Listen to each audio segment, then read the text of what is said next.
Hey there, it's Steve Dahl, and if you are enjoying these free episodes of the Steve Dahl Podcast, let me tell you about a special deal that we have right now at Dahl.com. If you go to Dahl.com/promo, you can sign up to listen to 2 weeks of the shows that are behind the paywall for just $1. That's 14 days for just $1. Check it out, and we hope you become a member of our podcast family, a permanent member. Enjoy the show.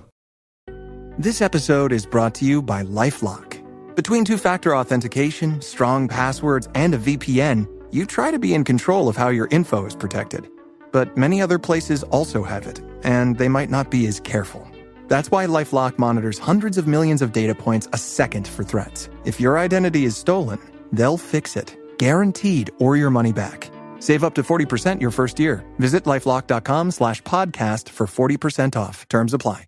Hey, guys. Hey. Hello. Hello, Brendan.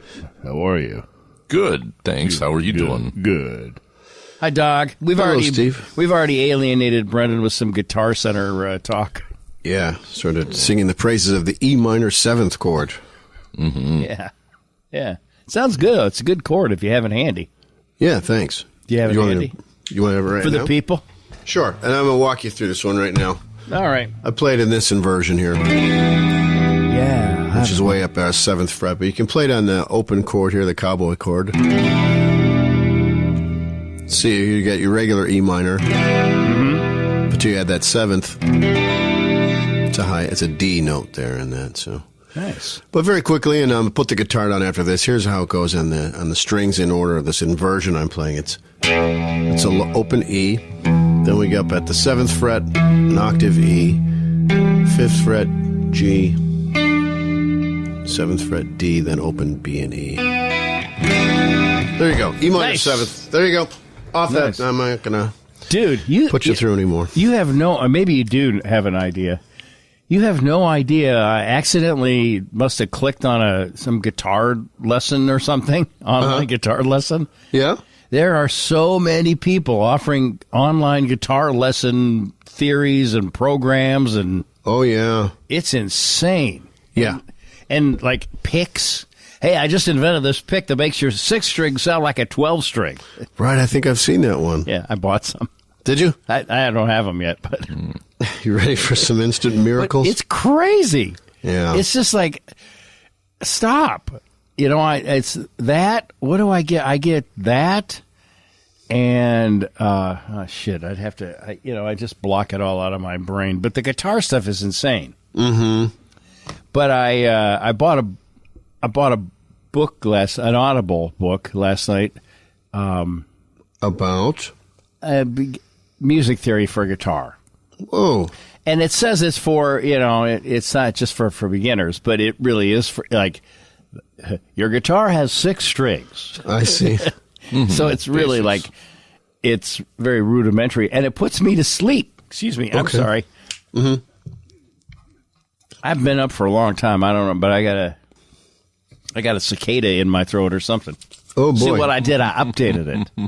Anybody modern, relatable. That's right, for the next week or so. Mm-hmm. So it's like so, fundamental that I fall asleep before they even get to how to select a pick. So it's like, Well, maybe you can skip ahead then. well, I don't, but I don't need. But it puts me to sleep. I think I might have found like the answer. There you But go. is it practical to learn about music theory in picks and strings without a guitar in your hand? Shouldn't that be part of it? It seems like it should be, yeah. But but I'm telling you, whatever this guy says, it puts me right to sleep. Wow. 3 times last night.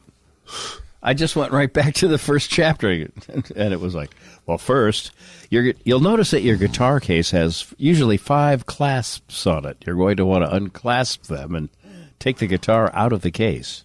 Is it because he's got a very pleasant voice and a nice demeanor? I don't know. I'm not even sure that I can find it for you. Well, I can play it if you want. I mean, it's stupid. As soon as the guy started talking, I was like, oh shit.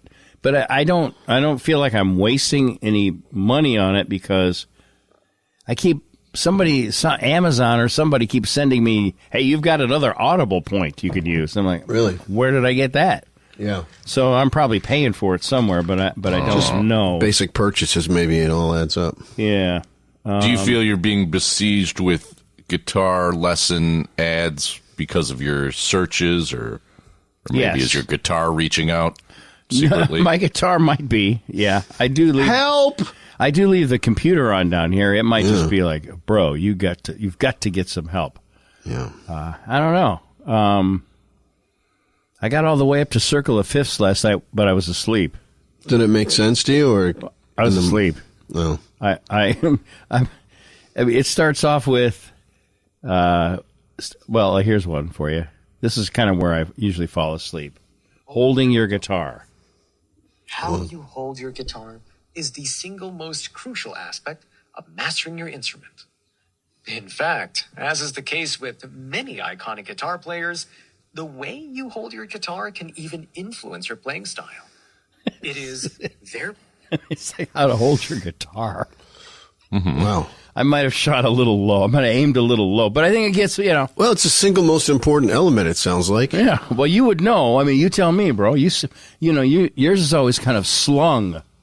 I'm a slinger, yeah, it's low. Slung low. Yeah. You got long arms. I need Big my ones. 37-inch sleeves, Brendan. That's what I get. Wow. I need mine so I can see where my fingers are. Mm-hmm. So I like to have it right up by my eyeballs. Anyway, it's just funny to me that, I mean, that's like the second chapter.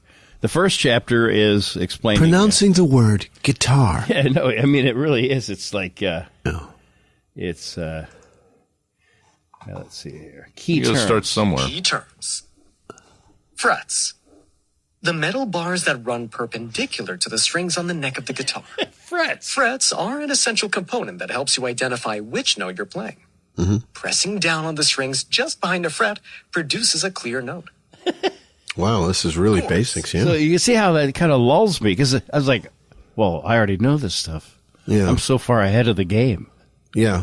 Anyway, I don't know why I bought it. I bought it because I thought maybe I could learn some shit, but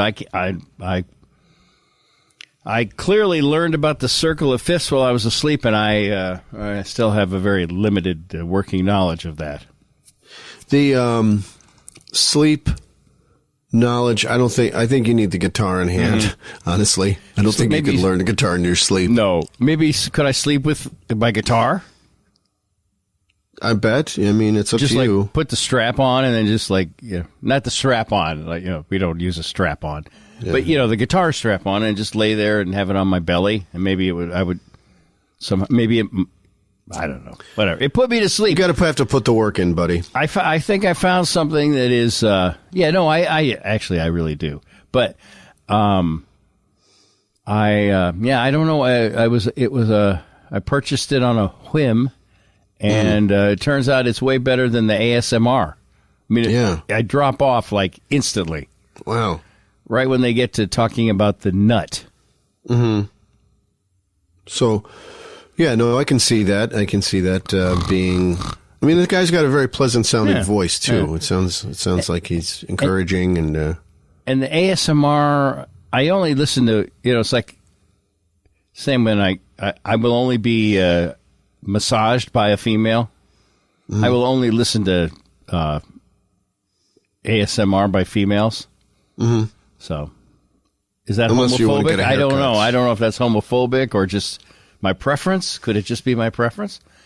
But a lot of the ASMR people that I listen to have all gone crazy. Right. They've all gone crazy. It's... I think everyone on social media who becomes popular goes crazy. I think they all just go crazy. Some of them, survive it. Some of them don't.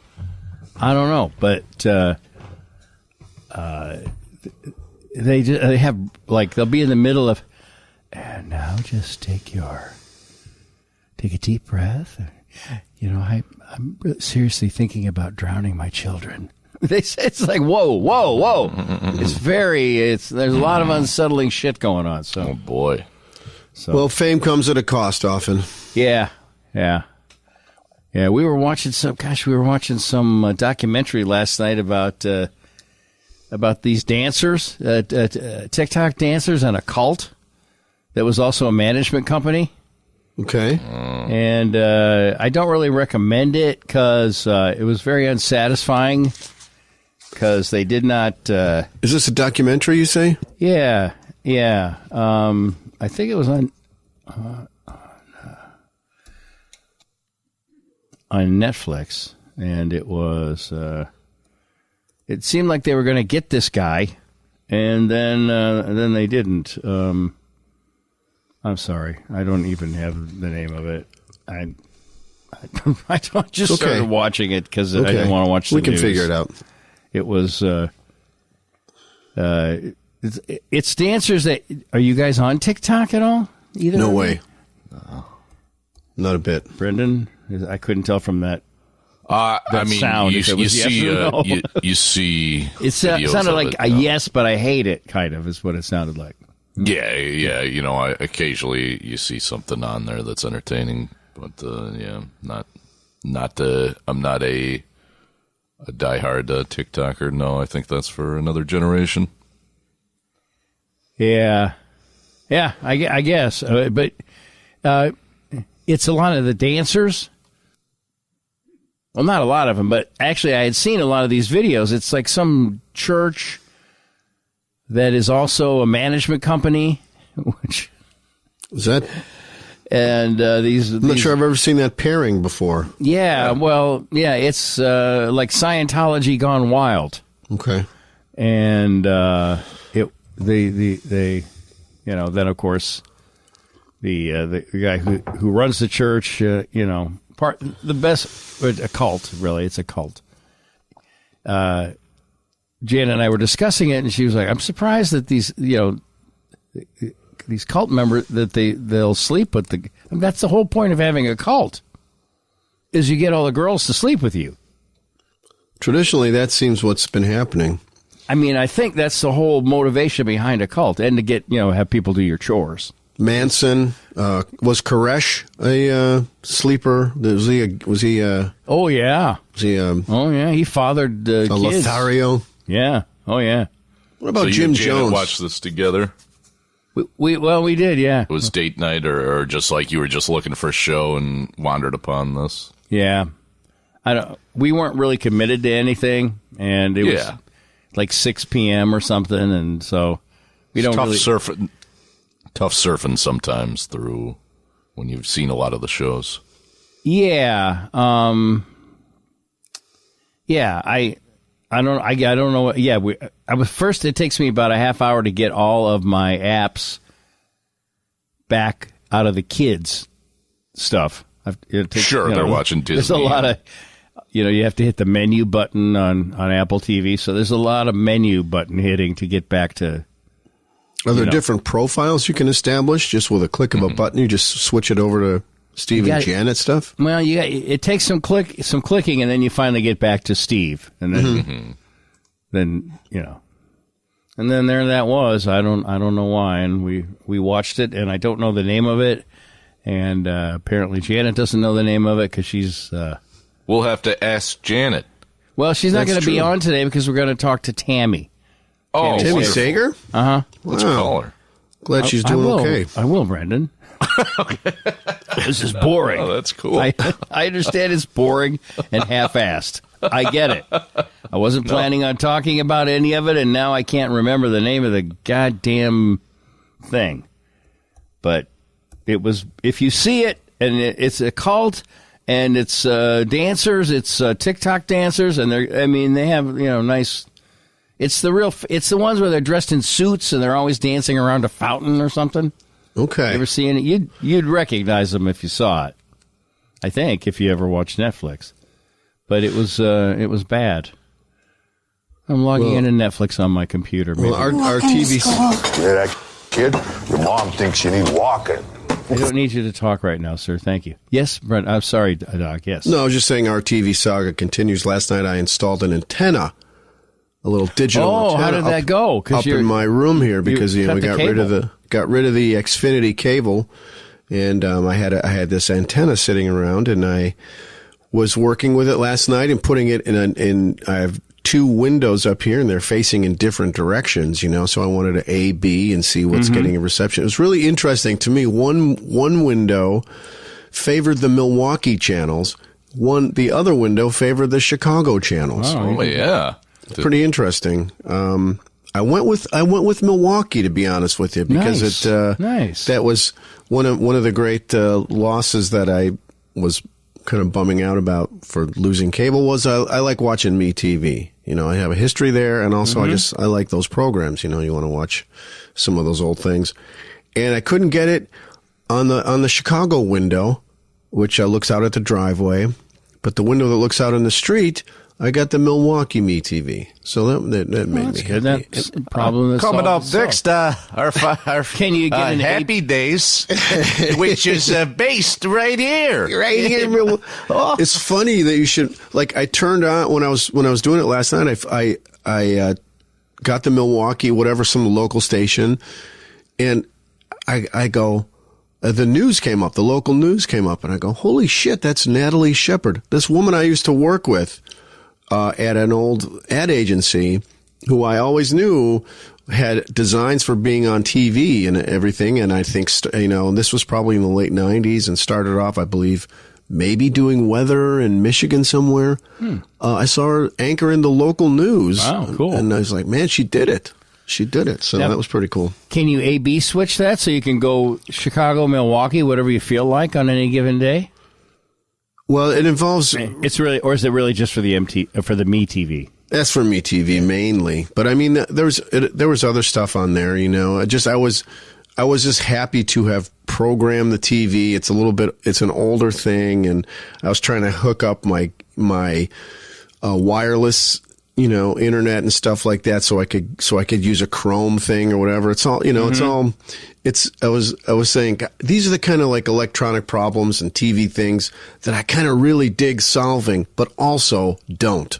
Right. The idea of look at me, mad scientists working it out, getting the cables, getting the boxes and all that stuff. It's kind of fun, but then at some point in the rabbit hole, you're just like, I want to get out of here and stop. I just want to turn on a TV and watch it, or just throw the TV out the window.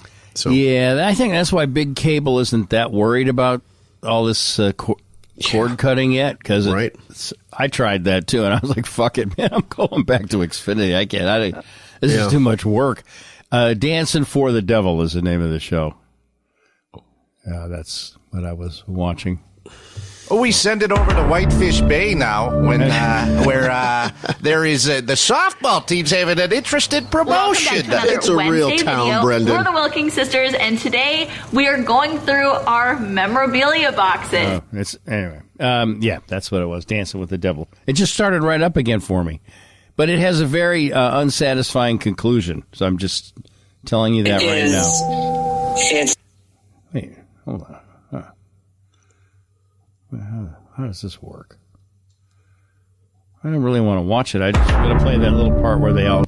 You know how when you get to it, something on Netflix, they start talking as a trailer? I was just going to play that part for you, but whatever. I'm sorry. That was a bad start. Can we start over? No? If you want. No, it's okay. It's okay. When I get up early, man, it's dangerous. Because, I fill my head with a lot of half bullshit, So. Well. But I read a bunch of stuff that I don't like, and then I try to get that out of my head, and then everything else leaves, too. Yeah.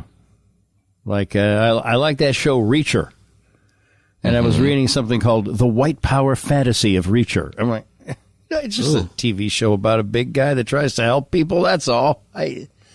But there was a whole, 2,000-word article in New York Magazine about it. So, I think it's time for my kind to die off. Oh, that's what I was thinking. Yeah, I was thinking, it's time to go extinct. And, well, because Jen and I watch Reacher, we don't see it as a white power fantasy or anything. It's just, a show. And there are people of all races and on there, and they all seem to But the white man comes in and solves the problems? Well, he was their boss in the military, and so they look to him, and he's big, and he is he scares the shit out of people. But, I mean, I get it. Mm-hmm. I get it, sort of. But, I mean, I don't think anything like that when I'm watching it. I just think, oh, he got rid of those bad guys. Cool. And his best friend is, whatever. I wanted that out of my head, and it's still here.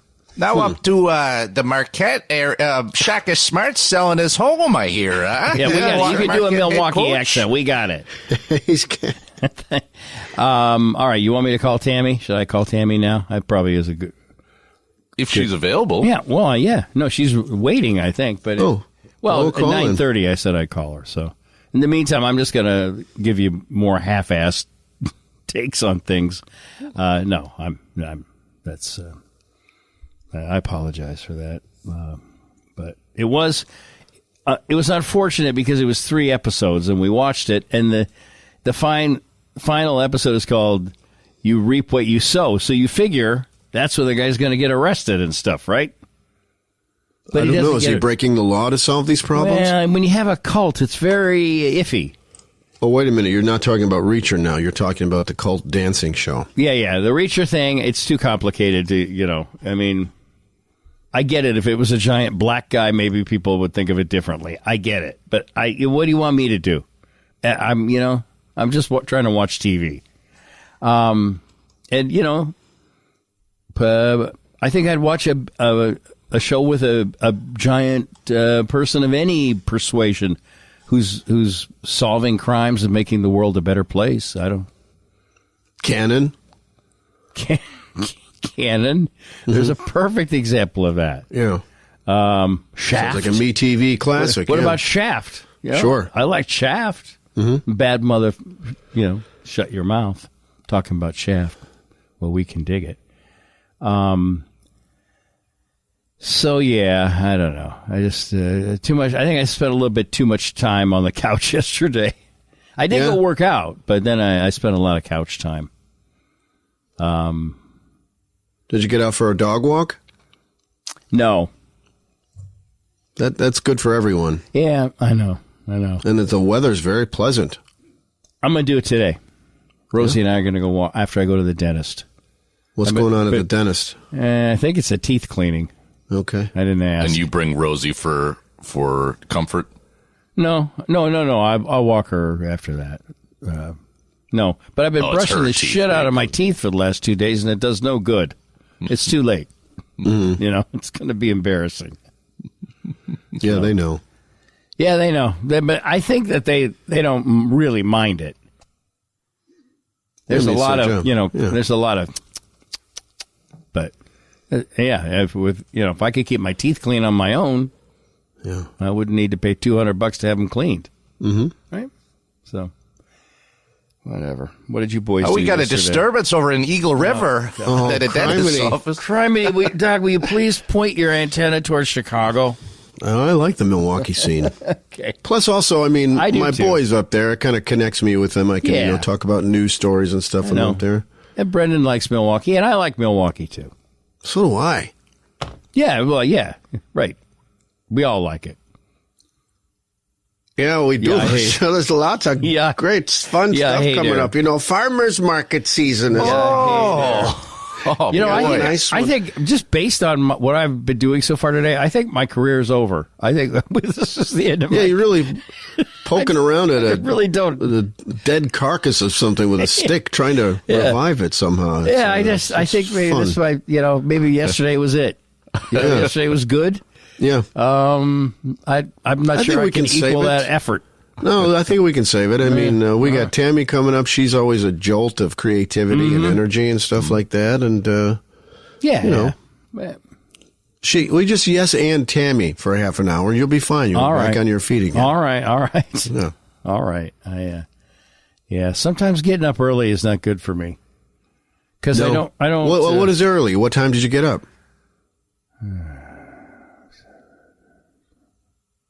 7:30.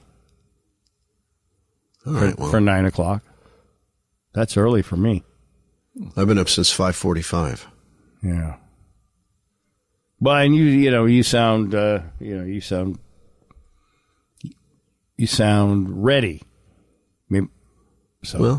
Maybe you were playing a E minor seventh.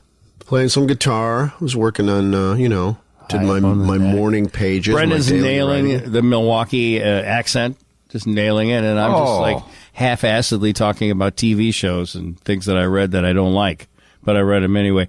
I started reading something about me, and then I had to. What? A thing about me. What was it? Was it a new thing about you? Yeah, it was a Google alert about me. A lot of times it's about a guy that's a fishing guide. His name's Steve Dahl, but this time it was really about me. And what does it say? What, is it some news that you care to share with us? Sure. It's stuff I don't really understand. It's more stuff I don't understand. But it's about you. Okay. Yeah. Google alert, Steve Dahl. Let's see here. It's from Dig, whatever that is. Some website about music, I think. Which music stands the test of time and which does not? A statistical analysis. We got disco coming up here. Uh-huh. Got my disco. Intro, The Death of Disco. Okay. Disco met its end on July 12th, 1979 at an unlikely venue, a baseball game. Once a prevailing force in popular culture, the genre's decline reached its climax during a chaotic disco demolition night at Chicago's Comiskey Park. It all seemed fine. It didn't call me any names or anything. Yeah. But there's all kinds of charts and stuff about music that stands the test of time and music that doesn't, and artists that do and artists that don't. And it's kind of interesting, actually. Are they claiming that disco has not stood the test of time? Or should I have said withstood the test of time, Brendan? I didn't read it that closely. I just kind of scanned it for racist or homophobe. I didn't see it, so I decided it was about the man who saved rock. Yeah. Let's see here. What does it say? After a decade of cultural oversaturation, anti-disco protests had been proliferating across the U.S. because other radio stations were copying us. But none were so visible or of greater consequence. Sure, disco would continue on through the 1980s. It's not like the Bee Gees and Donna Summer simply evaporated. Right. She went very anti-LGBTQ. Donna Summer? Sometimes why, yeah. Before she died, she got religion. But symbolically, the genre was dead, gone, less than a decade after its ascension into the mainstream. So, okay, I guess that's, yeah. You're welcome, everyone. Now it's time to call Tami.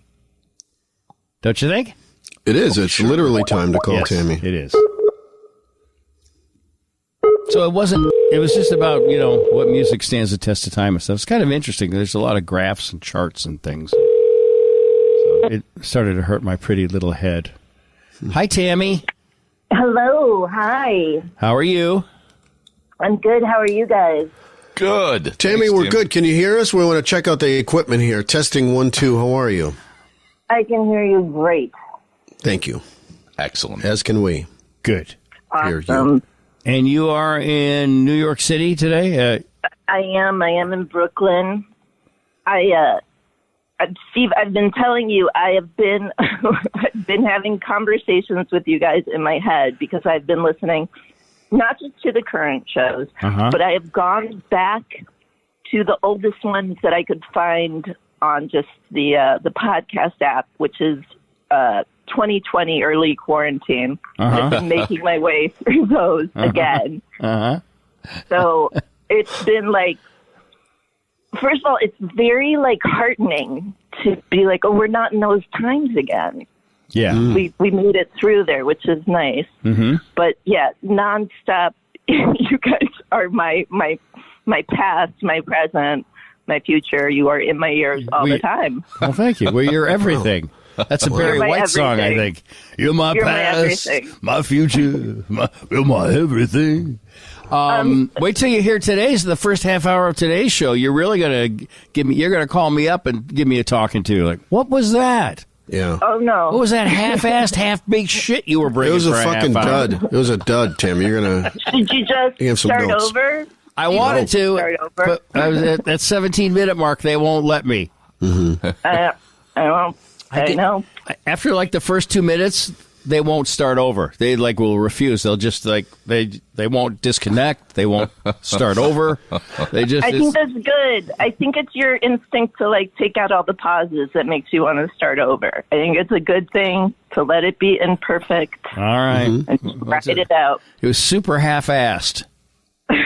Super half-assed. I owe an apology, and it's been driving me crazy ever since I left that message that I did not congratulate Brendan on his second fucking book. That's so incredible. It's so amazing, and it's been bothering me that I had this big message that was like, congratulations, Doug, and that's amazing, and you guys really held down the fort. And I was like, when did I say the part of and congratulations, Brendan, for a fucking second book? So that's really been bothering me for a month now. Thank you, Tammy. Not to worry. Not to enormous. worry. Yeah. Thank you. Yeah, congratulations. Remind me of That the didn't phone feel call. as heartfelt. Huh? Yours didn't feel as heartfelt. What, me? Yeah. Congratulations. Congratulations. Blah, blah, blah. I left you guys a voicemail a month ago that you played, and I just went on in a sincere way, just like I'm sincere now, about Doug and his tour. And with everything. Michael Shannon. Yeah. Yeah. I remember there was nothing in there about how brave I am to come down to the basement every day. And I'm kidding. I'm kidding. I did give you guys flowers for holding down the fort and doing such a great job and being so supportive and great. I did. I know. That. I know. If it happened a month ago, I don't remember it. So okay. Yeah. No, that's fair. I wouldn't remember either, except I was really hating myself for it. Oh, so that's it. That's it. I mean, Brendan, he only sent me 15 or 20, messages about it. How dare she omit me? I'm the only one on this show with a college education. Yeah, we know. I mean, and using it. That's incredible. Yeah, he's actually using it, too. Oh, yeah. Yeah. You have a college degree. Is yours in math? Am I remembering that correctly? Is. Yeah. It is, yeah. And I'm not using it, so... 5 times 6. Prove it. Can you at least balance your checkbook? Do people have checkbooks anymore that they need to balance? I don't know. I don't have a checkbook. I have gotten really obsessive about tracking spending in the past 14 months. That's been not very healthy, but has given me something to do. I have found that tracking spending is the biggest enemy of the Dahlcast. People, they go, "What's this? Oh shit! I've been paying for this for 3 years." Ooh. Oh, that was something I wanted to say. Was when you mentioned bringing up the price, I was like, "Oh man!" And then when you were like, "I was going to bring it up $2," I was like, "Oh man!" And then you were like, "Or we could do it optionally." And then I went in. I mean, not to brag or anything. I know what you did. But yeah, are you paying $50 a month for this? No, I'm paying $15. Oh, $15. I thought I saw 50. Oh, geez, no. Okay. No, then I would be like, we're talking every day. Yeah. No, no, but it was something about it being my choice. That made it really joyous. Because honestly, when you were like, I was going to bring it up $2, I was like, that is too much. But something about it being my choice. Smash the patriarchy. Yeah, I can kick this up. And it's brought me genuine joy. And I know I'm not the only one. I know that there's plenty of listeners who have. So I feel like I speak for all of us. Where we would have been pissed if you brought up the price. Yeah. I know. Especially, especially after the first half hour of today. I'd have to drop it. I'm going to drop it 3 for next week, and then it'll go back up. But a lot of people did that, and that's been great. And if it's your choice, maybe that does make it better. Yeah. I mean, and God bless. If you guys need to bring it up, you need to bring it up. I mean, you put out an amazing thing.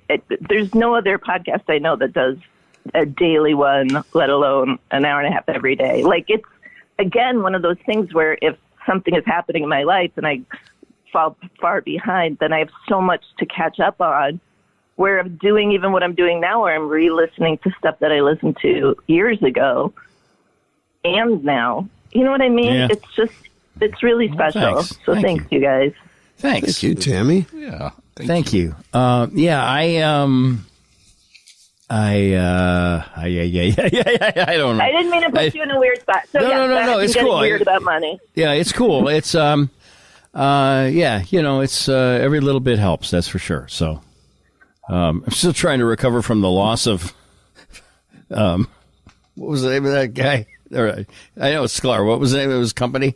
Foot First. Yeah, still trying to recover from the loss of that. So I gotta say, it's been really sweet too to hear the old ones with like Brendan and saying Foot First and hanging out with, now I can't remember her name, but Samantha. Samantha, and I just, you guys you're tied to each other forever. Let's not bury all that. Oh yeah, no, I'm not mad at him. I just is just You're recovering. Well, You're recovering. Everybody's making their business moves. We're all right. It's it's not personal, but in show business, it's always personal. Or it's never personal. Right. Well, I mean, I take it I know, take but it I just personally. also mean the stuff that should feel personal, like where you're like, it's because they love me. And it's like, no, they don't actually love you either. They don't hate you and they don't love you. No one cares about you either way. Yeah.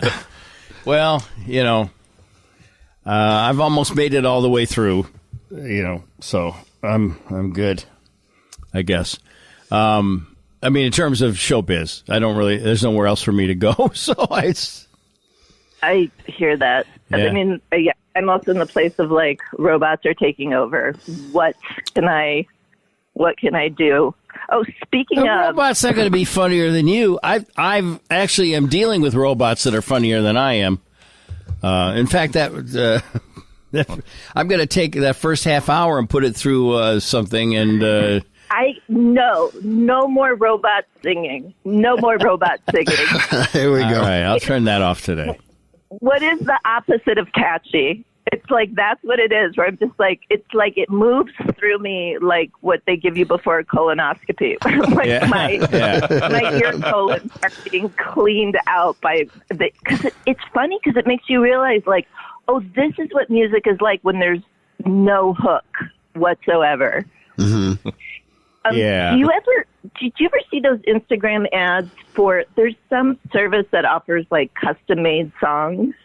No, I don't think so. There are all these like really dumb videos of like a couple sitting in a car and they're like, they're taping it to get like the wife's reaction when the song comes on. Right. That's the husband. Oh. And then it's just like the fakest reaction of like, oh my God, the robots are singing about our first date. Oh yeah, they're like so that. cool. These are great robots. Is it Song Finch? Tens of thousands of people are obsessed with their custom songs. Mm-hmm. Yes, and then you hear it, and they're like, "No, they're not." Let me play. At least what you're doing is free, but yeah. Yeah. Yeah, they got in early, before, like probably charged some decent money for that, and they just put it through the. $100. Yeah, and now like, anyone can do it. So. Yes, yeah. Oh, they're probably more scared for their careers than I am. And I'm scared. Well, I'm sorry that you're scared because you're very talented and. It's fine. We're all scared of something, right? Yeah, I guess so. Yeah, something. I guess that is why listening to those quarantine ones is really helpful. It's just like, okay, we got through that, and you guys were getting through that, like, and putting out this show. We're getting through stuff, guys. It was weird for us, and in terms of what everybody else was going through, there was literally no change in the way we did business. You know, we just walked to our microphones, and while people were, you know, being furloughed and staying home and stuff, and totally adjusting their lives. It was kind of weird. It was not to say we felt necessarily guilty about it, but there was no sort of hardship story in terms of our work being affected. And so in that way, it made it kind of cool, the fact that people were able to listen more, and you know, we were there doing the show. It felt kind of good. You guys were also. You were sharing, too, about what you were doing. Sorry, somebody just knocked on my door, which is such a creepy thing to ever happen. Yeah. It's like getting a phone call. Don't you have like a buzzer or something? If they're coming from outside the building. This is like, you're inside the building. Yeah, I do wonder, is this what other people feel like a phone call is like, where it's like you're inside of my domicile? Can you look through the peephole and see who it is? Don't. How many locks are on your door? A really good deadbolt. Yeah, just one good one. Because you always see in movies and stuff, TV shows, people in New York have like 10 locks on their door, 10 deadbolts or whatever. Going on really quick. Sorry. That's all right. That's okay. I'm going to. While she does that, I'm going to play this. Video. You always tease me for stumbling when I talk. You catch me red-handed, just trying to play it off, but there's no words to tell. I don't see how that counts, really, as writing a song for your wife. And it shouldn't have that reaction. Yeah, she's all excited, and he's like smiling, like, yeah. He's got his Harvard sweatshirt on, and like... She's got her, I guess she's got one on, too. Honey, I filled out a questionnaire. Yeah, yeah. It reminds me of buying the stars. Where it's naming a star after something. I named a star after you, darling. That's some serious snake oil. It can't be seen with the naked eye or even with a high-powered telescope. But look, it's in this book. By the way, it was my co-op president telling me to turn off the air conditioning unit, so it was necessary. But also, so he was standing out there for those full minutes. Are you in there talking to yourself again? No, I did. So, like, I'm on a podcast. It's like, I don't know what that is. You're on a podcast with the man who's been on the most podcasts ever. Yes. I know. Brendan Riley. And the man who saved rock and roll. Exciting. Okay, that is another conversation I've been having in my head where I'm like, it is infuriating to me where people are like, disco was the music of the disenfranchised. I'm like, watch fucking Saturday Night Fever. It was the music of shitty, rich, white yuppies. Like, you weren't protesting what was happening underground. No, I didn't. You weren't protesting the origins. It was like, those were like rich. It was the big, it's literally, do you think I'm disco? Right. And that was like I know. These super wealthy, privileged pricks, white people in nylon, not nylon. What am I? Silk polyester shirts. Those silk shirts. Or polyester. Disco stew. I did not know anything about the underground gay disco scene because it was underground. Of course not. And if I'd known about it, I would have gone. You were too ignorant to be that hateful. Yes. Yes, I'm too stupid to be that hateful.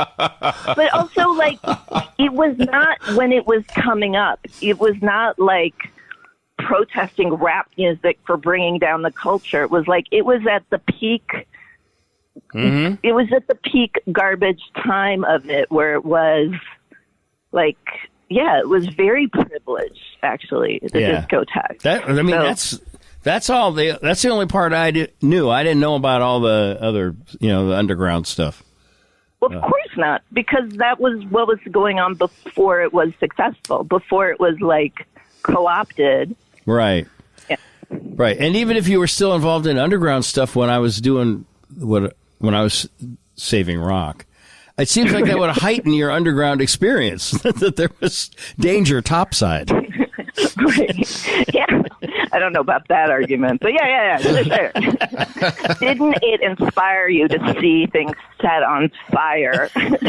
Well, I didn't. Nobody told me they were going to start burning things. Because that has a real Nazi vibe to it. Which I know. I know. That's that. I think that's always what they show too. Like the burning records, like. I know. But no, it was protesting the cheesiness of it. It wasn't the, like, when you play real, I don't know. I still can't get into the Doobie Brothers, but like the stuff that actually had soul to it, that was not what was taking over entire radio stations, and that was not like the wealthy silk, everything in white kind of. Yeah. Anyway. Yeah. Like I said, I've been having a lot of conversations with you guys in my head. You can, you're always free just to call us, or just even we text from time to time. That's always fun. I did fully text you and be like, "Can I please be on the show?" You can say no. No. You're always. I don't want to. You are a hardworking person, and you're all, and you're in a business where you. Pretty much, it seems to me, every day you got to keep working hard because there's no roadmap for what you're doing. So I don't like to bug you and slow down your momentum or whatever. So you're not bugging me, not at all. Okay. So how's it going? Okay. Yeah.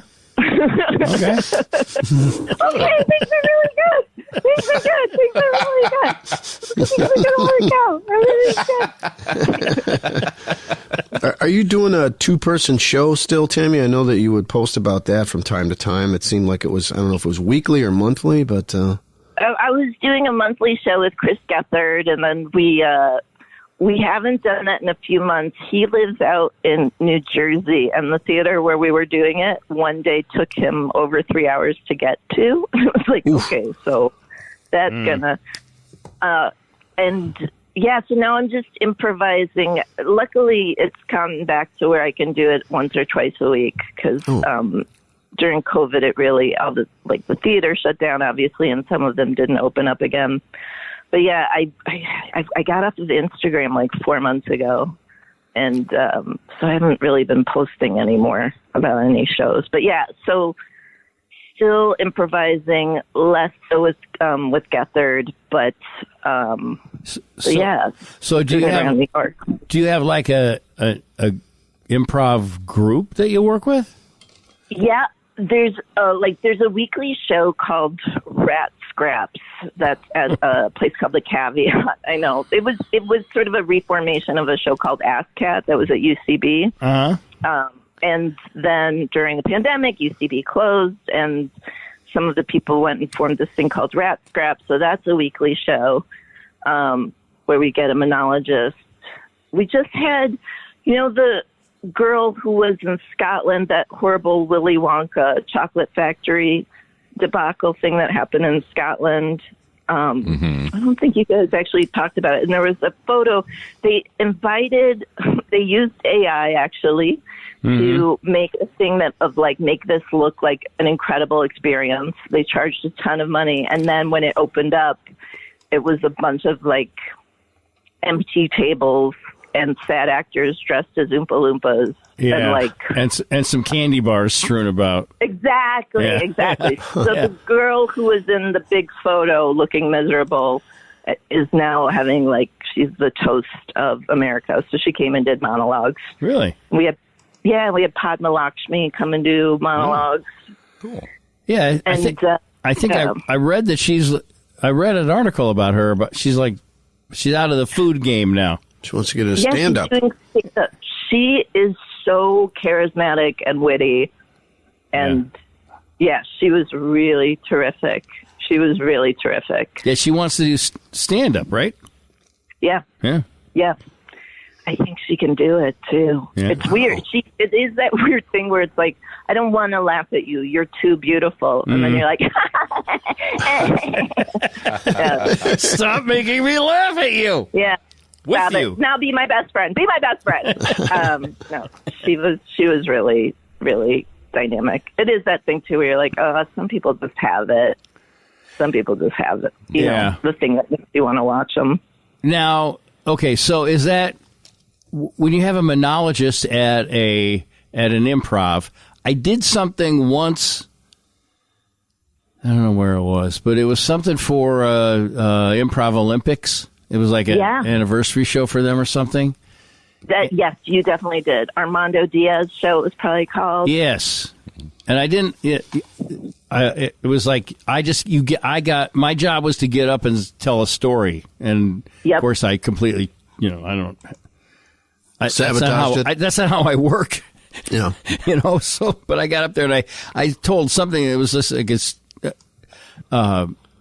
you couldn't have told a story with more dead ends if you tried.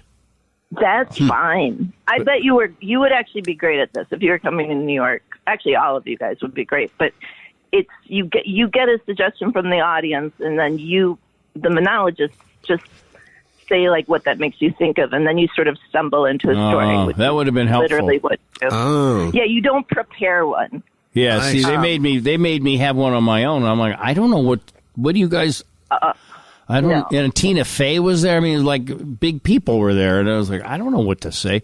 So I don't remember what it was, but it was something really weird about being on the radio in Bakersfield or something. And they made it work, but I have to say I was kind of amazed that they did because I didn't really set them up very well. No, I bet you were great. Honestly, yeah. I don't know. And I bet you were really funny too, which actually does make it harder. Like, it's better if the monologist isn't really making a bunch of jokes or anything, but just, like, honestly, like what you do, like telling a truthful story with a lot of details.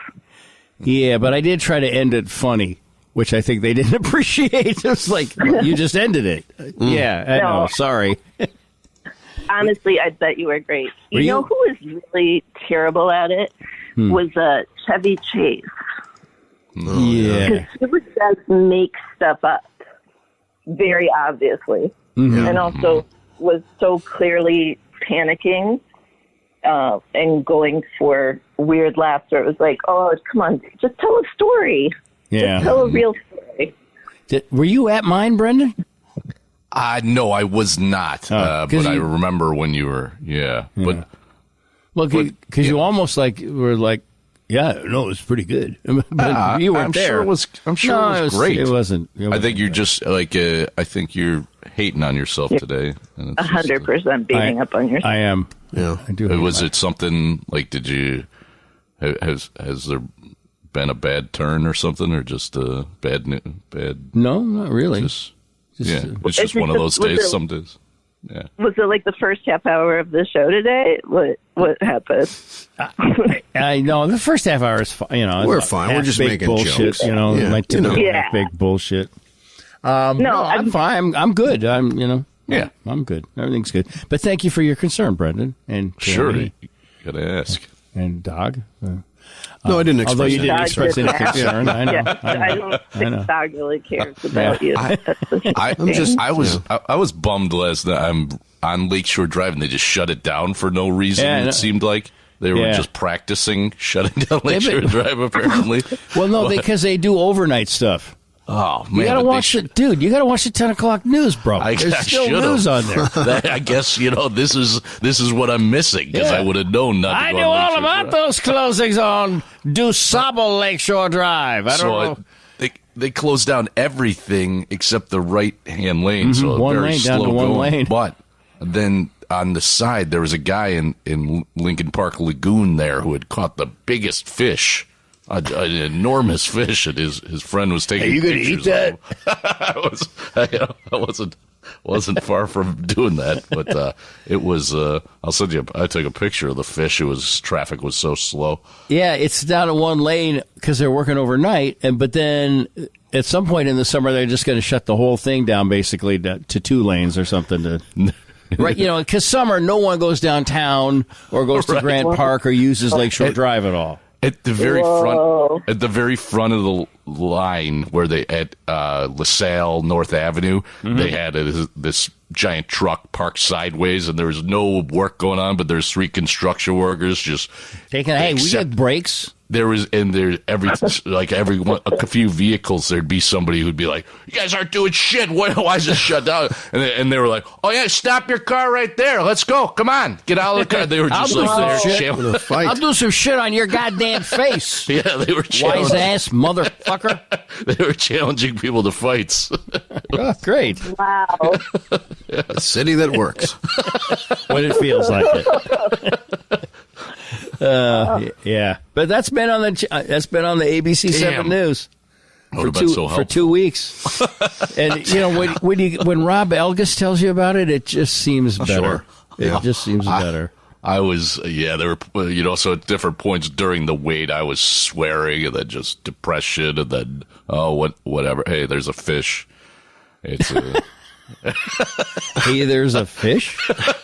Were you my mood? Were you late for an event or something, or no? Just running some errands, but still, and just out there in love with your city. Right, exactly. I love this view, man. This is what it's all about. You drive up and down Lakeshore Drive. What are you, Aliota Haynes and Jeremiah? Sometimes I do. Breathe in that lake air, Hank. Pretty blue lights. Want to take a ride, boy? LSD. No one cares about my Aliota Haynes and Jeremiah reference? That's Lakeshore they sang Drive? Lakeshore Drive. Are they the ones who sing that song? Yeah. Pretty blue lights along the way, help you right on by. Yeah. Anyway, did you send me a movie of this, Brendan, or is it just there's the picture of the fish. Yeah. Yeah. Huh. And there's someone also has someone taking a picture of him right next to him. Right? It's you taking a picture of a person taking a picture of a guy holding a fish. That thing is gigantic. That's like a mutated thing. It looks like the size of a pregnant beaver. Yeah, I don't think I wouldn't eat anything that comes out of Lake Michigan. As I used to say, I would eat Elle McPherson if she came out of Lake Michigan. It's not even Lake Michigan. It's like the little lagoon by the zoo there. That too. That is really dangerous to eat anything out of that. It's like water. Yeah. The fish looks glad to be out of the water. It's like, thank you. For the sweet release of death. You see how big I am? I've been down there for like 20 fucking years, and it's horrible. Right. Thank you. Just kill me. Go ahead and gut me now. So you were saying they were practicing? Wait, what have I done? I'm sorry. There was Brendan. I'm sorry. Only I could hear that. Oh. Right? Or could you guys hear that? Well, was it my it was some you were noise? You were rolling some Pearl Jam or something. Well, I can't find a better man. No, I just heard Pearl Jam somewhere. Not here. I didn't hear it. Yeah, no, it was when I clicked on what you sent me. So were you rolling some Pearl Jam? It might have been, yeah. It might have been listening to. I don't know. Was it's it Eddie saying "Ego Zygo"? Yeah. Wasn't it Eddie Vedder? What did that was say? Vedder, yeah. Vedder and Townsend. Oh, if he goes, yeah. If he goes, I go. If he goes, I go. Who are you? Who are you? Fucking Dave McBride ruined that. Say, my son Jonathan is playing guitar in Tami at the what's the name of that fancy school? Juilliard? No, the one like the fancy school in Chicago. The Parker School? No, the Latin School? No, like the one for the School of Performing Arts and Sciences? Whitney Houston Columbia or something. College? Whitney Young. Whitney Young. Francis Parker? Say what? Francis Parker? No, Whitney Young. Whitney Young. Okay. Michelle Obama's alma mater. Yeah, and he had a Tommy album that was like from the movie. It wasn't even like Tommy, the Who Tommy. And would you mind signing this? And then by the time he got to me, I got to him. He's already pissed off that he had to autograph a record. So, plus I think he was pretty hungover or something. I don't know. But they didn't sleep that night. They were on Letterman and they didn't sleep, and they took a red eye back. I don't know if Pete was partying at that point. Maybe Eddie was, but I think Pete was.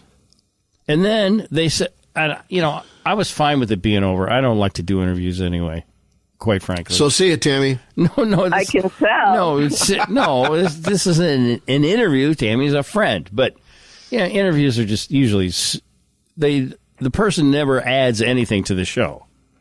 They're just there to promote something, and So I was fine with him leaving. I thought that worked out for the best.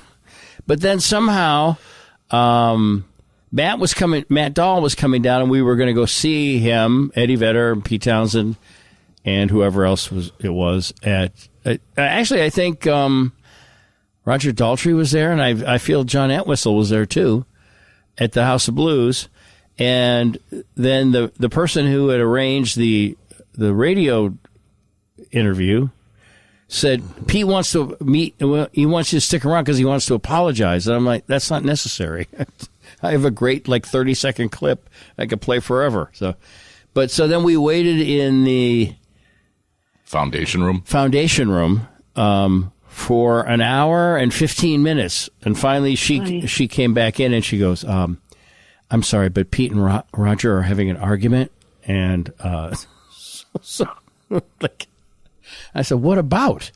The way Roger played harmonica on some song, and I was just like, okay, we're going home. Yeah, I don't want any part of that. No, but she did bring a signed poster, so I think Matt has that in his room, which is actually his room again now. So. Actually, he's in Pat's room. He's moved up. I don't think he's ever moving out. He bought a big inflatable slide for the pool yesterday. And cool. Did you go on it? That's awesome. Yeah, no, not yet. I don't think it's for me. I think I would pop it. The pool's officially open. We saw pictures and everything, and you guys are all. Yeah, it's bad. I mean, it's bad that Matt has to be here, and we're fine having him here and his kids when it's his time for the kids until things get a little bit more squared away. But the best part of it is I don't have to hear Janet complain that no one ever uses the pool every day, because they use it every day. Yeah. Has the nipple monster returned? No. Wow, there's a callback. Yeah. No, I have thought about that, and it seems sort of inappropriate now. Let's dig down on that. Huh? Yeah. Yeah, because the girls are older now, and Yeah, and people don't realize is that the nipple monster was the privileged nipple monster. You weren't bringing down the underground nipple monster. No, exactly. Taking down the nipple monster in charge. Exactly. It was the overexposed, played out Casablanca Records nipple monster. Mm-hmm. Yeah, no, I haven't really gone swimming I don't go swimming with the kids. But you're the king of summer. I mean, it's your pool. You're Johnny California. Yeah. Well, the seventh beach boy. Well, like 8th or 9th, really, but yeah. Does Rosie ever go in the pool? Have you ever encouraged that? Because isn't she a Portuguese water dog? She is a labradoodle, so the labra should want to go in the pool, but the doodle says no. We're not. She does not like the pool, which really Janet wants her to go in the pool, and so we've tried a couple of times, but she wants nothing to do with it, which I'm fine with, because when we had Whitney Young. Yeah. No, we had a black lab who, if you open the back door a crack, ran and jumped over a 6-foot bush to get in the pool. So it was. I love that. Yeah. Mabel. It was Mabel. I'm sorry. But we also had a black lab named Whitney. But Mabel was. I don't mind the fact that Rosie goes in the backyard and doesn't want to jump in the pool. Although she will get in the shower with me. Oh. Okay. Where we played Nipple Monster. I got you. No. No, she just like in Florida, our shower's too big, just because of poor design of the place. So she'll get in there because there's she's not under the shower, and she's like, "What's going on in here?" And then she doesn't mind being sprayed a little bit or something. Mm-hmm. And the other night, I came up usually she and I go upstairs and I take a shower, and then I write in my journal, and then I take all my meds, my sleepy time meds that don't always work, and then I watch. Then I give Rosie treats, and then I watch TV till Janet comes up or whatever. And the other night I was playing my guitar, and Rosie was not. She was in the shower, laying in the shower, like, what's going on? Oh, when are you going to turn this thing on and let's do what we do so I get the treats? So it was kind of cute, actually. That's really cute. It was my dog. Yeah. Go ahead, sir. I'm sorry. No, it's really cute when they act like little kids like that, and they're like, "But I need my ritual." Yeah, yeah. She's like, "What's going on, man?" Plus, you need to take some lessons, she said, with her eyes, and so whatever. But she does not like to swim, and that's okay with me, but not okay with. Well, that's the thing too about the old episodes is also like Janet is so sad about not being able to touch the grandkids. So it's also nice then to hear the current ones where like she is having the grandkids home all the time, and and all that. Yeah, it's very cute. Yeah, good. Well, I'm glad that they hold up for 3 years.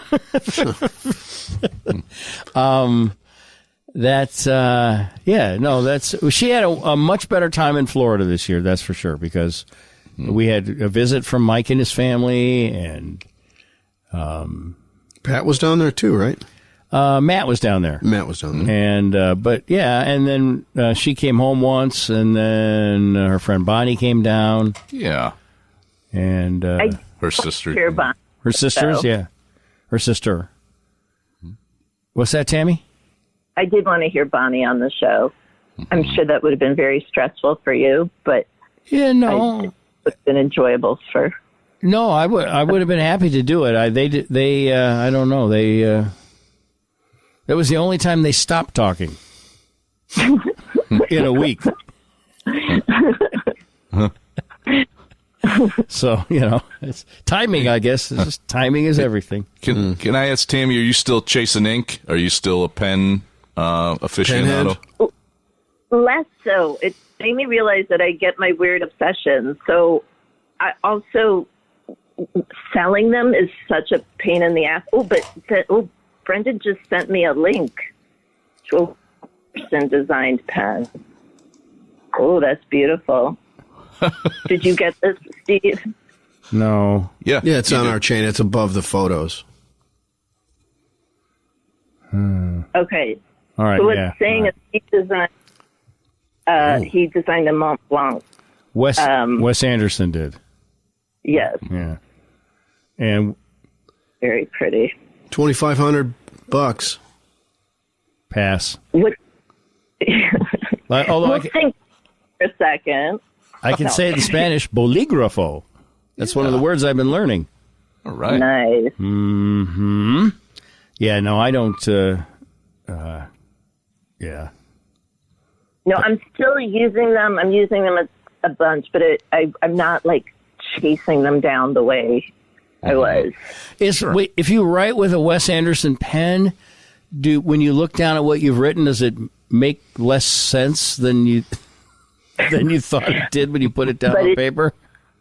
It's adorable, though. It's and Bill Murray will show up in your pages. Yeah. It makes less sense, but it's still interesting. Yes. Yeah. Yes, absolutely. And is aesthetically pleasing. Yeah. Okay, that is really pretty. But yes, none. So are you still collecting pens, or have you stopped? I'm not in the amassing place, but you guys know I had a real problem, so I have hundreds of them. So I'm in the like using them. We didn't know you had that big of a problem. Did I not tell you that I have a big problem? I did. I did. You hinted at it. You hinted at it. I mean, we knew that there was an obsession and that there would be visits to pen shows and things like that. I thought maybe 15 to 20, something like really? that. That seems like a lot of fountain pens to have.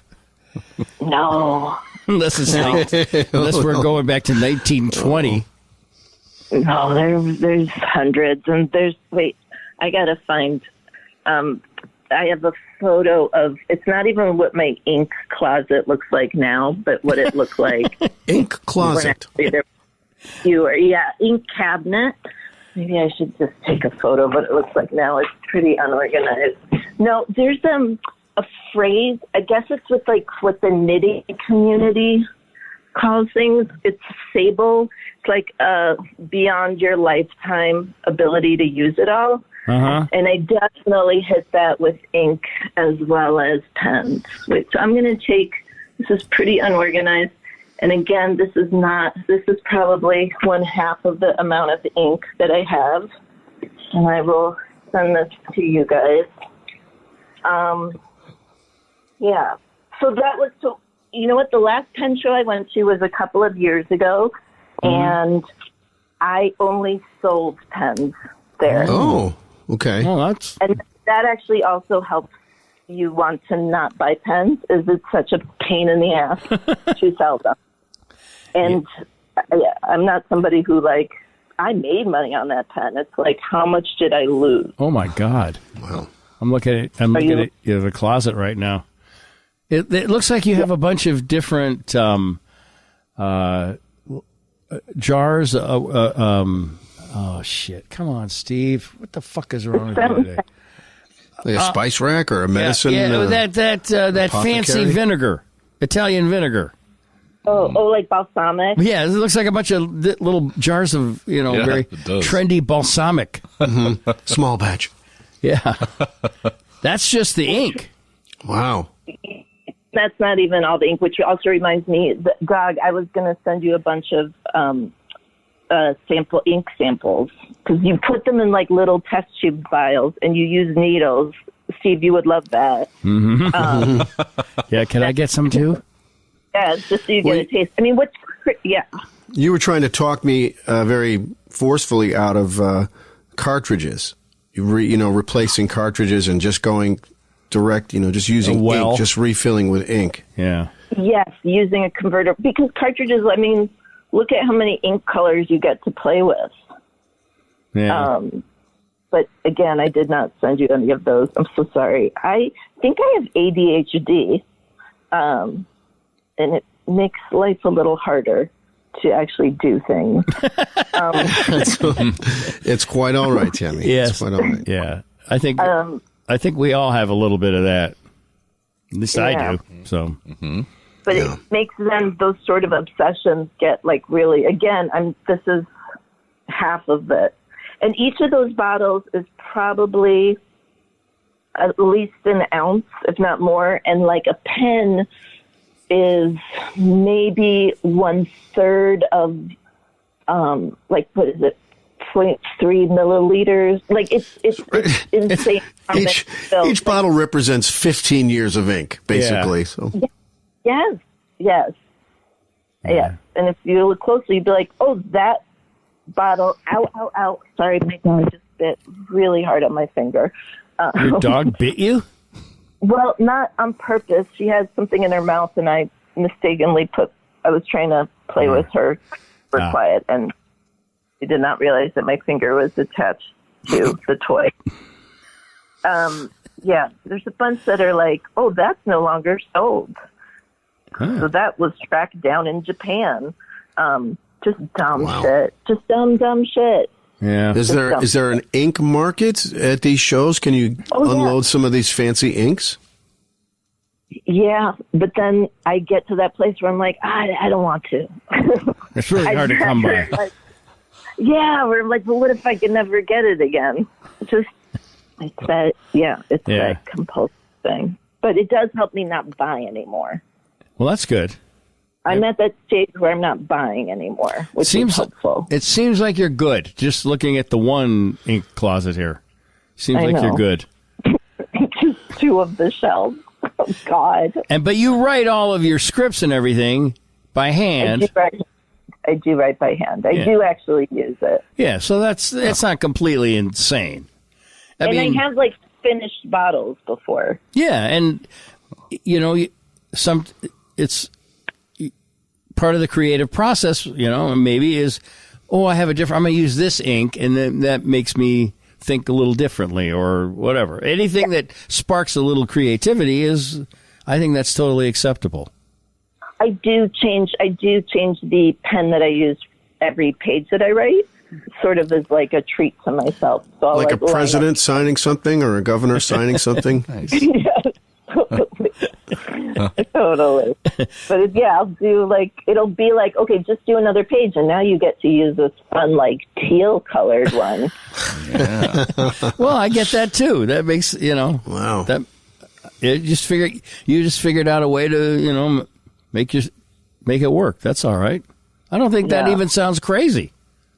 Can I ask you a question about your daily journal, the 5? I have bought those, and then I feel like I do them wrong. Mm-hmm. And so then do you write your feelings at all, or do you just write this happened and then this happened?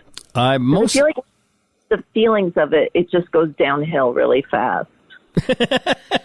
Yeah, well, there's only 5. I don't have feelings anymore. But if I did, somebody had to say it. I just write what happened, but I will, if something was fun, I might put, I'll put a smile face or something, or mostly what I just I try to write 3 things that happened, and then would you ever give us an example? Would you ever pick up the journal and give us an example, or? Sure.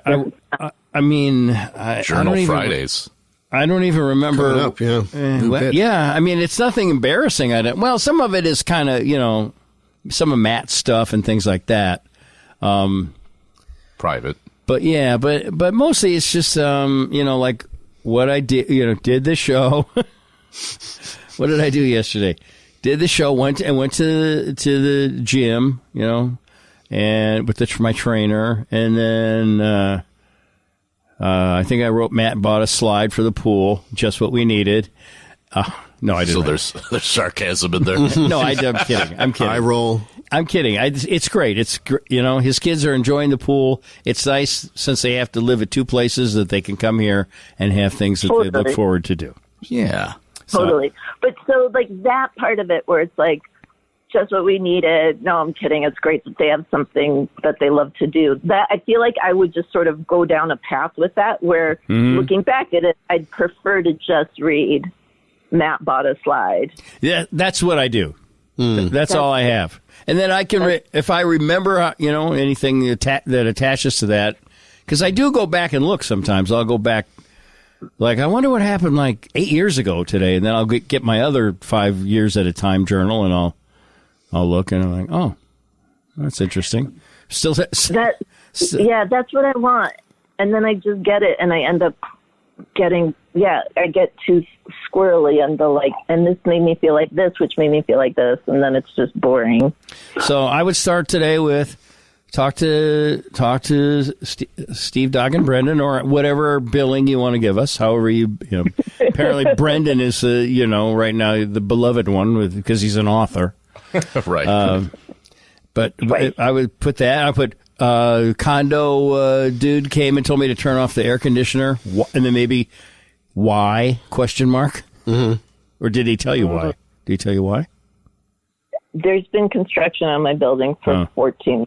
So I'm assuming something with that. All right, and then I just put my biggest. The stupidest thing that I do in my journal is if I misspell something, I write parenthetically SP ?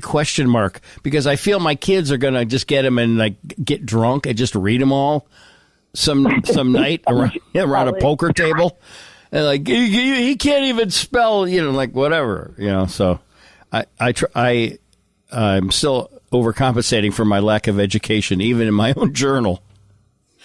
Can you just include I know a lot of this is misspelled just from the grave. Maybe I can put a sticker on the front. Yeah, the intro that you write. Yeah. Dear reader. Well, because now you could correct your spelling so easily. It's with electronic stuff, so with AI, I guess. But yeah, so there's a lot of SP ? In mine. But I just write like 3 things that happened, and usually that's enough for me to recall the day. I got to do that because I do that thing we've talked about of the morning pages, which I don't always do in the morning. Usually I do them and that is just garbage. That's just garbage. Like that, I will straight up tear up those notebooks when I finish them, and that is just too much feelings, not enough stuff. So I want to do the few lines a day, no feelings. This happened, but I just get swirly lost in it. Yeah, I'll run up to the bedroom and get one if you want to hear it. But it's basically just like I think I wrote that we watched the documentary on Netflix, and I had Stouffer's frozen dinner. It's like that exciting. But although it was the turkey tetrazzini, it's now made with real turkey. Oh, about time. What is it, your birthday? What's happening? Yeah. So, yeah, I try to write 3 things that happened that I'll be able to, if I decide to look back, there will be a trigger in there somewhere. So. Okay, that's inspiring. That's very inspiring. Thank you. Yeah, it doesn't have to be like, a creative masterpiece. Just, a journal. Like, yes. A road map, I guess, of where you've been. Awesome. And I am getting ready. In August, I will have filled up my second one, I think. Yeah, my second one. Damn. 10 years. That does remind me, for some reason, with you talking about August, where I was like, you guys really need to come see this show, Stereophonic, before it closes or before they get new people in it. It just got nominated for the most Tonys. Yes, I think. I've been reading about that, and I do want to come see that. Janet and I both want to see it. Great. Please do. First of all, if you guys come out, this is for all of you, please let me know. I would love to see you all here. Okay. And also, I am going to be in Chicago in July. I'm going to there's some like improv festival. So a group that I'm performing with, not Rat Scraps, but this group called The Coveney. We're going to do a show there. I know. As part of an improv festival. So I'd love to see you guys. I wish I could come for a podcast. I'd buy a hole and just hang out in the hole. That sounds gross. But that sounds so fun. I don't play golf. I'm Brendan about that. But it just sounds like a really fun day. But I will be there in July if you guys want to hang out. Awesome. Absolutely. Golf is, I don't know. I don't mind hearing about it. It's fun to hear about. It's fun to hear you have a new hobby and all of that stuff. It's fun to hear Janet complain about it. Yeah. It's all good. It's actually kind of fun to have something that I suck at so badly again. Yeah, and then just get gradually. I've started playing piano again. Started to talk about something that you suck at. And there's something so unusual, but also really peaceful about like very gradually getting a little bit better. Mm-hmm. Yeah. Yeah. No, I experienced that with golf. I've been working on that with guitar, but it's too late for me. It's like my guitar's going. Well, it's too late. What are you doing? No one. Gordon Lightfoot is dead. Stop. Put it down. But I think with guitar, because you did play live and you have had songs and everything, and you are with Dog, of somebody who's like fully amazing at it. Mm-hmm. But like with golf, there's no part of you that's like, I'm going to be a professional golfer. And same with me in piano, where I'm like, oh, but I am better than I was 4 months ago. Yeah. Yeah, you're right. It's not. We're not going to ever try to make a living doing it. Mm-hmm. Exactly, or even necessarily for somebody else to hear.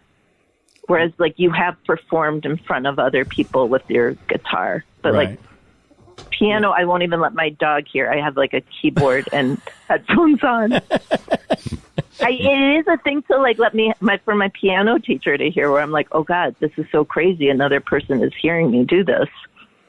Yeah. I understand completely. And that's the same with golf. You know, I'll let certain people see how bad I am, but other people I won't. I prefer to play by myself. I totally get it. But I'm going to do a recital. I'm going to be part of a recital. Really? Yeah. Well, it's not because just where I take classes, they have, these recitals. I had to make sure I was like, I'm not doing one where kids are playing. I can't. That will just be to have one kid after another be so much better. With all that future and promise. And at first I wasn't going to do it because of that thing of like, I don't want.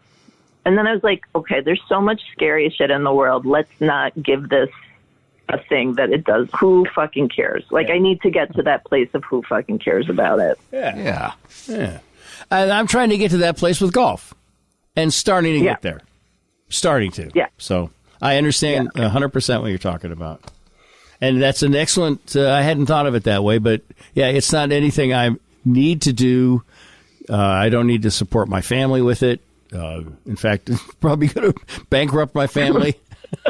So, I'm like, that's like me saying my tens are going to support my family. I think me spending all this money is really going to help somebody out.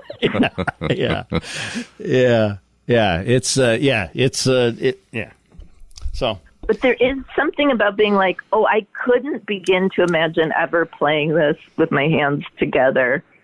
And then one day you're like, oh, I'm actually doing that. Yeah. I'm really, wow, I didn't know I could do that. Yeah, no, I know exactly. I know exactly what you mean. And it's, that's what I like about it too, I guess. I hadn't really ever thought of it that way. And I always do. It irritates me the people that like the dudes. It's usually dudes. It's always dudes prancing around, acting like they're one sweater vest away from being on the PGA Tour or whatever. Mm-hmm. And it's like, dude, you're in LaGrange, and like this is you're not even. We're not even close to it. I suppose you can have a Medina tag on your bag if you want somebody to let you play there once. Great. I suppose I feel that way about cooking. I'm never going to be Padma Lakshmi, but I will. I can now make myself a decent. If you were meal. Padma Lakshmi, I'd have you over here more. I'm sure you would. But hey, you want to go for a swim with the nipple monster? That is. But that's also something of like going on the old ones and just hearing Brendan's crazy recipe substitutions just from years ago, where it's like, I had turkey and peanut butter, and I thought they'd go well, and shockingly they didn't. So now I'm going to try duck and peanut butter. I think you could possibly get a restaurant out of that, though. Yeah, just and with big lines of hipsters waiting to get in. Right. I can't wait to see what he's going to pair together tonight, man. It's always something good. It's something unique. Right. Well, I was talking to my friend Tami today, so I got some squid ink. Mix that with. I'm making a Bisquick coffee cake with squid ink instead of butter. Bon appetit. All right. Tammy, do you like? Always a surprise that it didn't go well. Yes. All right. No. Yeah, I mean, he tried though. I mean, it just engaged that brain and was looking for it. Looking for a new experience and grilled sloppy joes. Fearlessness about it. I really look up to. Potential. So wet.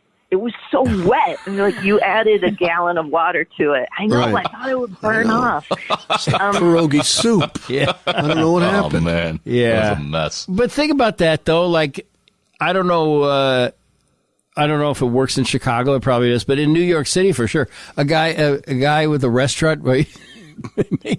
Like, tonight, the only thing you can eat here is like a really soggy, funky, slimy pierogi. Mm-hmm. That's the size of your plate. Sure. For sure, hipsters would be like, I was their slimy size of a plate hoagie night. Yeah. If it's not perfect, it doesn't go out. Yes, chef. Yes, chef.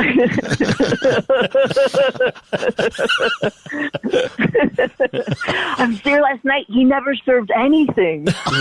It was bring your own. Yeah. Yeah, I think you might have something there, Brendan. I wouldn't. Don't dismiss myself Man, yet. no. I mean, come on. Grilled sloppy Joe, Right? You have to come in and get it from in between the grill grates. It's going to taste a little bit like charcoal because I finish it off in charcoal. Oh, okay. Cool, man. Charcoal. Cool. And it would be in Brooklyn, right? Or no? What's yeah. Yeah, Brooklyn. It would be like it would be in Bushwick. Yeah, Bushwick. Yeah. Welcome to Brendan's of Bushwick. What's on the menu tonight, Brendan? I don't know. I don't know. I'm going to Jules. Wait, Jules not exist anymore? It does. Oh, yeah. Mm-hmm. Okay. But it's really you're going to Albertsons. Bummer. But it exists. It still seems like Jules Oh, yeah. to me. Okay. So Yeah. Still feels that way. Does it still have like the amazing layer cake that you get? Not layer cake, but sheet cake that's like in an individual serving. Mm-hmm. Yeah. And the best cupcakes. Yeah. Best cupcakes. Okay.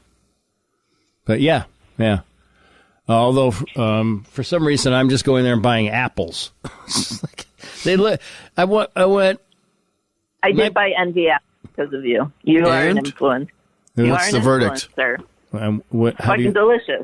Right? Delicious. Right? Yeah, really good. Yeah. Really good. Way more flavor than a Honey Crisp, which I find a little bland. Yeah.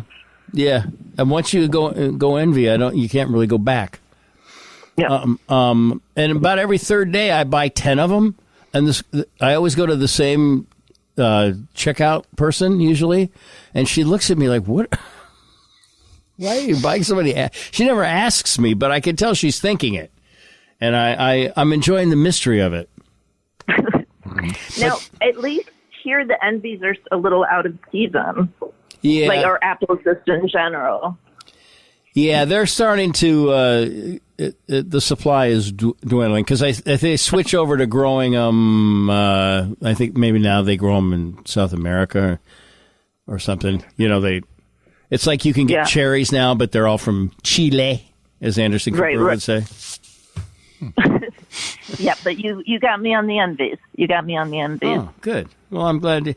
I realized how silly I must sound, just like proselytizing a brand of apple every day, so I kind of backed off of it a little. No sillier than anything else. Yeah, I guess. That's the whole thing. You know what I mean?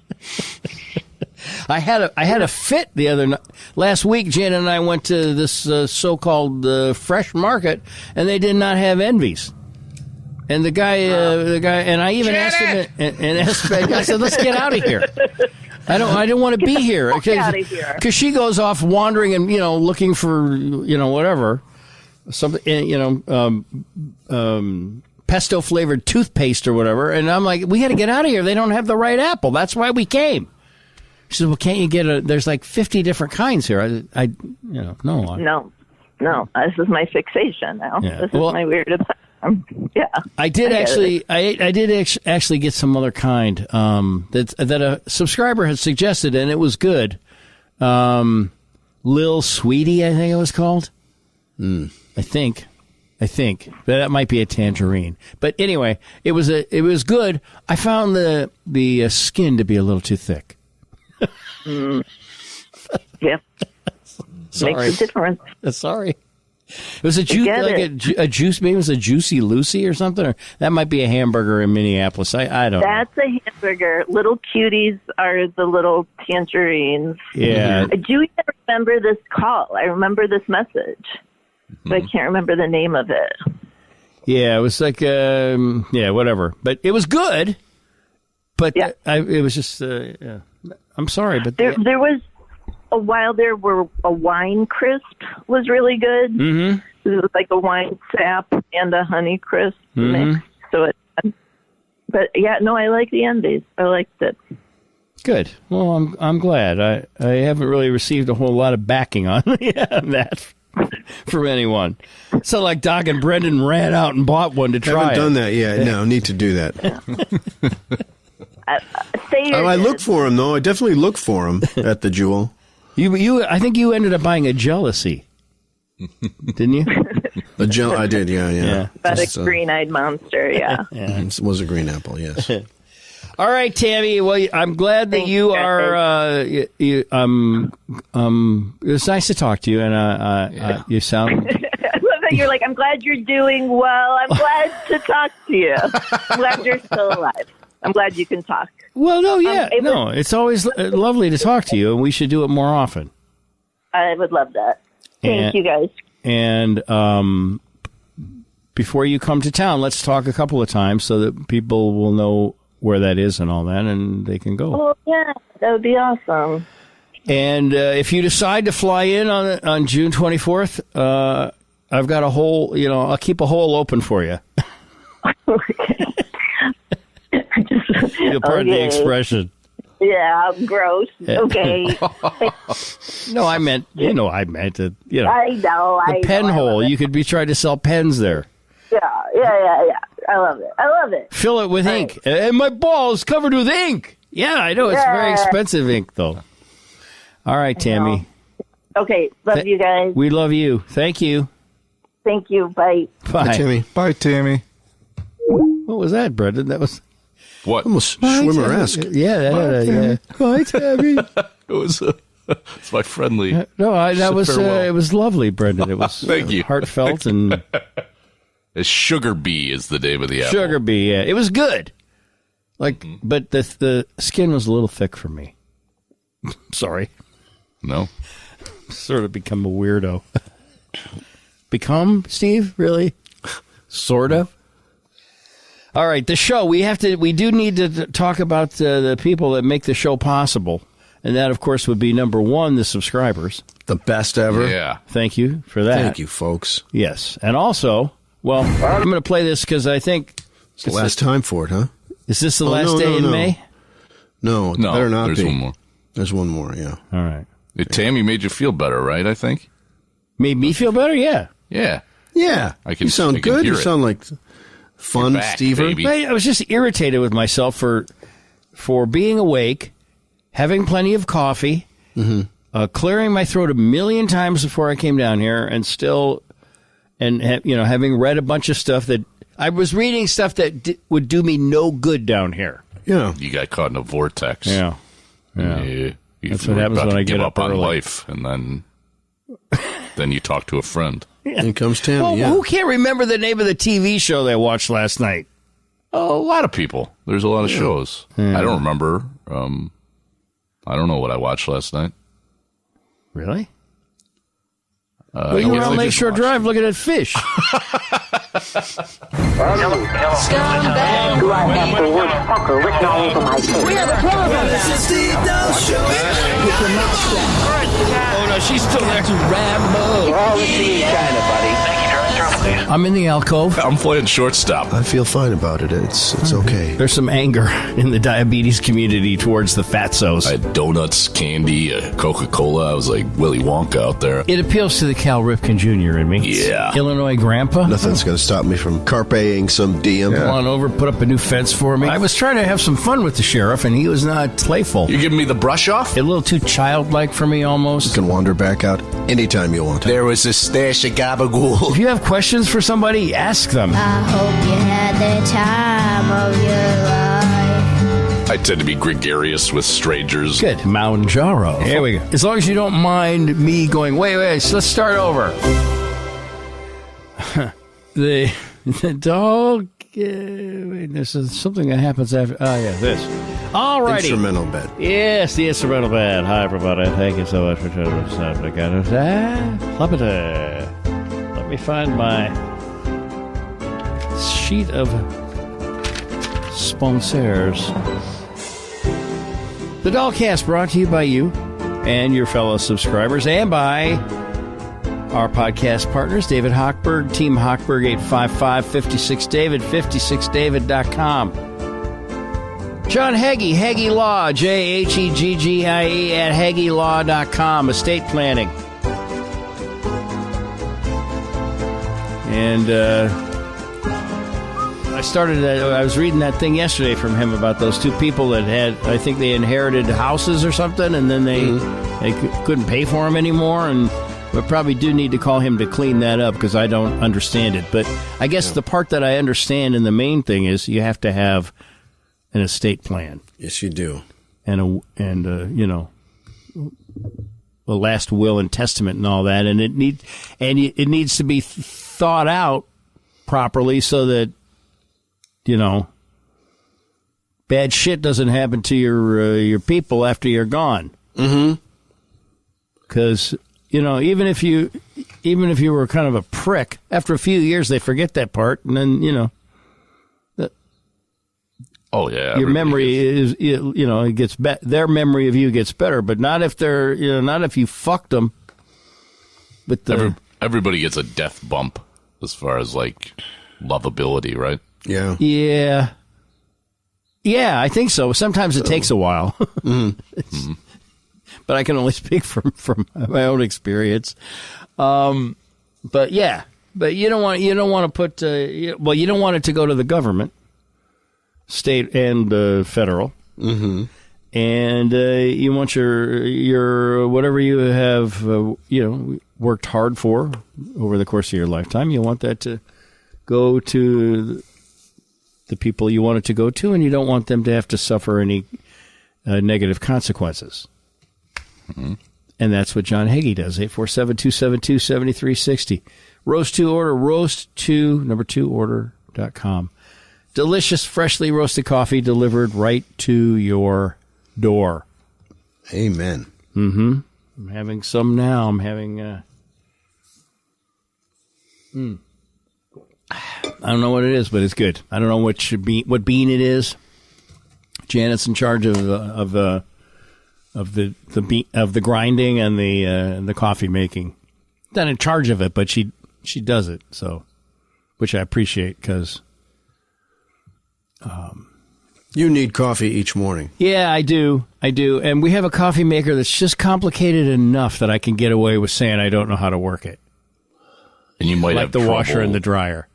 You might have trouble deciding which bean each day, right?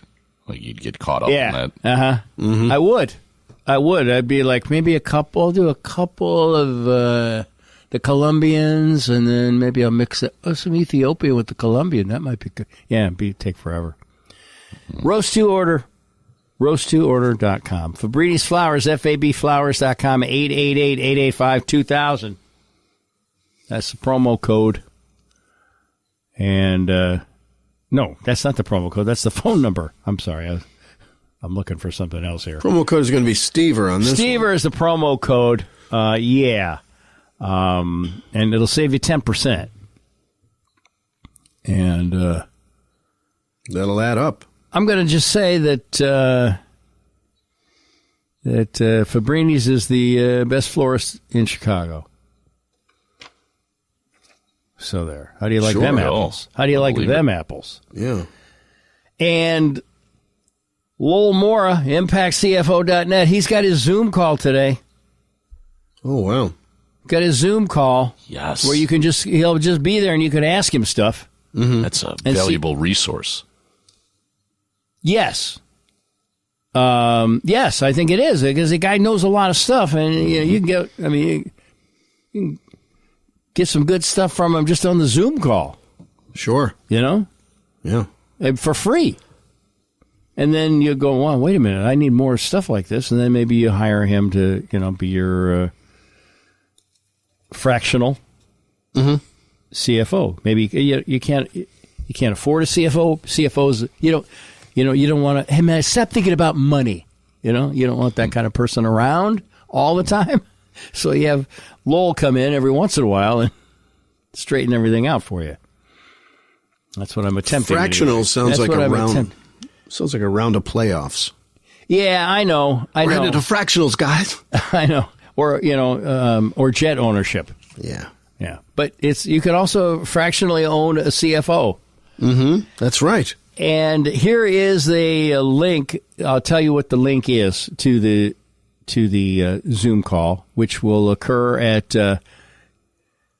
today between 2 p.m. and 4 p.m. Central Daylight Time. It's bit.ly. That's that, URL shortener. bit.ly impact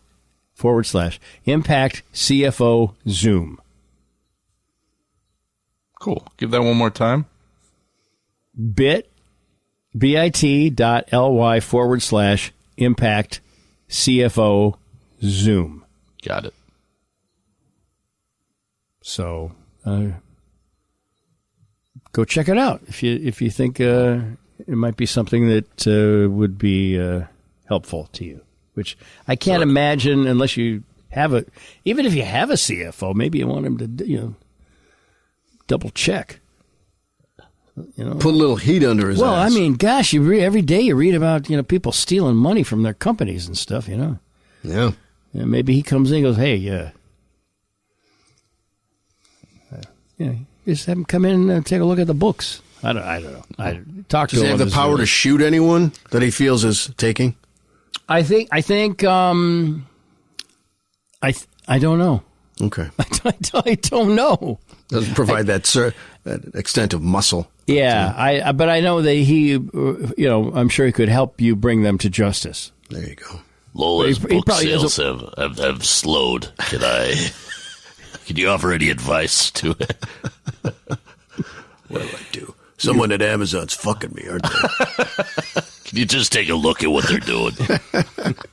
Make sure they're giving. Can you get Bezos on the blower and pop the top on that thing? Yeah. Pop the hood on it. Tell me what's going on. All right. I mean, you've read the book. It should be top 100. The charts, right? For fuck's sake. Come on, Lowell. Bezos is up blowing all your money on that spaceship.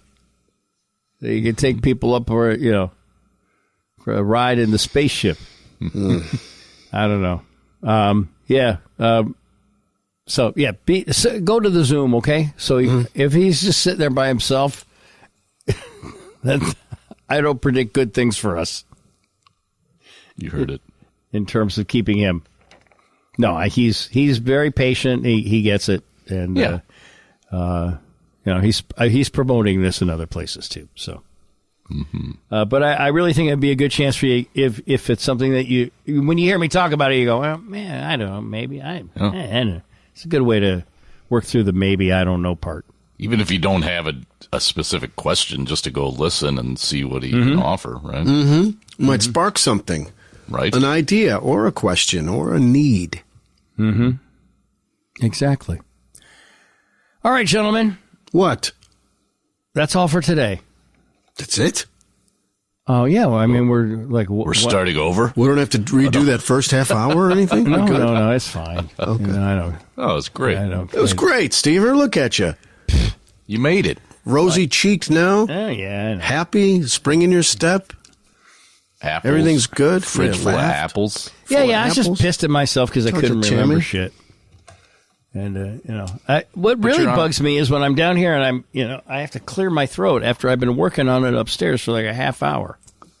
Yeah. That does get me irritated and it distracts me because I'm trying to Google something and to use my cough button at the same time. And I really can't do two things at once, as it turns out. I feel like I'm no doctor, but I feel like you're losing so much weight. At some point, you might be able to. Your blood pressure might go down. You might be able to get off that pill and to maybe wean off some other pills, and that might just clear everything up for you.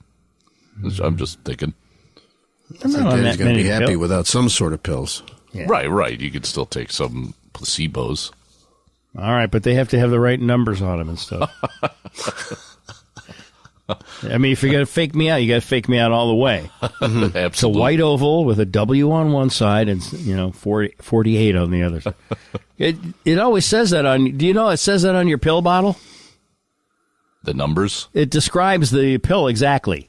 Oh, that's helpful. Yeah, there's a little section where it'll tell you what it is and it's what it's supposed to be, the shape, and like that.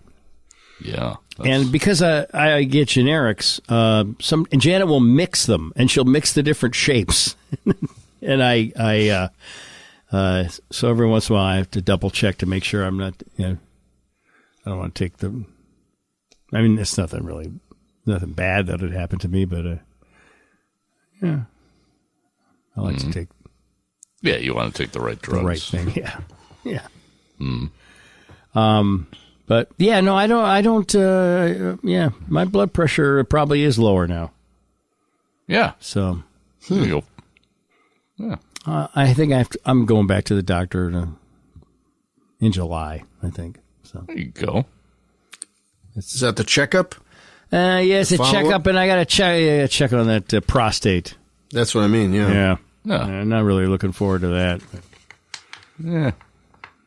But it is what it is. Yeah, man. Mm-hmm. You're feeling basically okay, though, yeah? Oh, yeah, I feel great. Good. Yeah, I mean, I was just frustrated with myself for being stupid, that's all. Well, you can't I know change better that. than to start off some harebrained, half-assed show that I didn't even like, really, trying to explain it. Well, luckily, we had Tami on board. Tami is great. Popped in your head, you just move on. No, I'm not suicidal or anything. I'm good. Don't worry. Okay, I'm good. Hell, when I go back to post the show. I'll be like, "Well, this sounds fine." Right, exactly. It's like, just you know how you are. Like sometimes you play a show and you're like, "Oh, it's horrible." Yeah, what am I doing? And I'm like, "Dude, I'm the worst." Yeah, it was like really good. Yeah, I think we all have that feeling. Yeah, that's all part of. But check in on your people. Man, that golfer, that's crazy. Golfer. That 30-year-old golfer that took his own life. Oh, yeah. Right. Yeah, but no, I'm not suicidal or anything. Did I sound suicidal? No, I never have, just despondent. It's just... Or like, you're going to drive away. Really? Really? Is it that bad? I don't know. Maybe I'm inferring. Yeah. Yeah, no, I exaggerate. You seem fine. I've done enough shows to know that there will be another one tomorrow where I can redeem myself. Isn't that something? The sun will come out. Mm-hmm. It used That's to be your bottom dollar. When I only did weekends. And I hated myself on Sunday after, 2 days of really bad shows somewhere in Central California. I had a whole week where I had to live with it. Oh yeah, I know. But no, I'm good. I don't even remember. I don't even remember it as bad now. Yeah, and soon we won't even remember it at all. Yeah, by Monday. Well, by Monday. Well, I mean, 4 years from now, Tami will be listening to it. Though, see what all the fuss was about. All right, guys. Have a good day. Thank you. Also thank you for putting up with me. Thank you for that as well over here. Yeah. All right. I will now sign off. Signing off. Bye. The Steve Dahl Show is done right now. Okay. Well, that was a pretty good show, I think. And I try to release one every month, but we do one every day. And if you like what you just heard, you're going to like the everyday show. Once again, Dahl.com/promo, $1, 2 weeks behind the paywall. Normally $10.95 a month. Check it out. Thanks.